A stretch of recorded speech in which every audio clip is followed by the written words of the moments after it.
Representative Sara Cambensy, and I'm from the beautiful UP in Michigan. And I'm so proud to have some of our nurses here from Marquette behind me.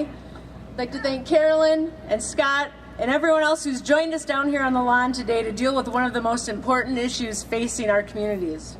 And this is a personal issue for me.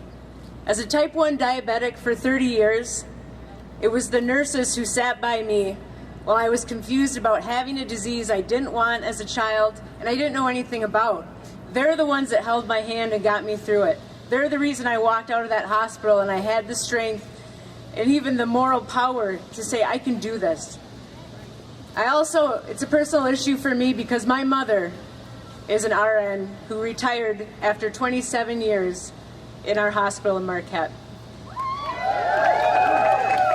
And as many of my colleagues have said, when you have a mom or a family member that's a nurse, you kind of live what they live every day. And you come home and you get the great stories, but you also come home and you understand what pressure they were under. And in 2007, my mother made the difficult decision to retire 3 years early because of staffing-patient ratios. You're a professional, and you need to be treated like a professional. You carry that license, not the hospital.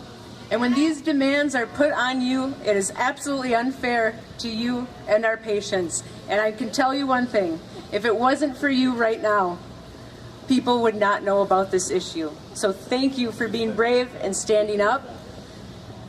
On our way down, I traveled down with my staffer last night, and here we were at the Mackinac Bridge, 2.5 hours from Marquette, where our community has red signs posted in just about every other yard. It is awesome.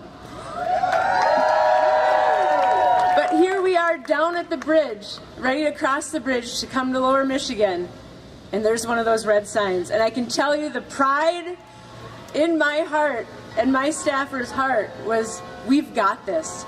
We can do it. And as my colleagues have said, we're up here as a bipartisan team. We have your back. Keep going. We've got this. Thank you.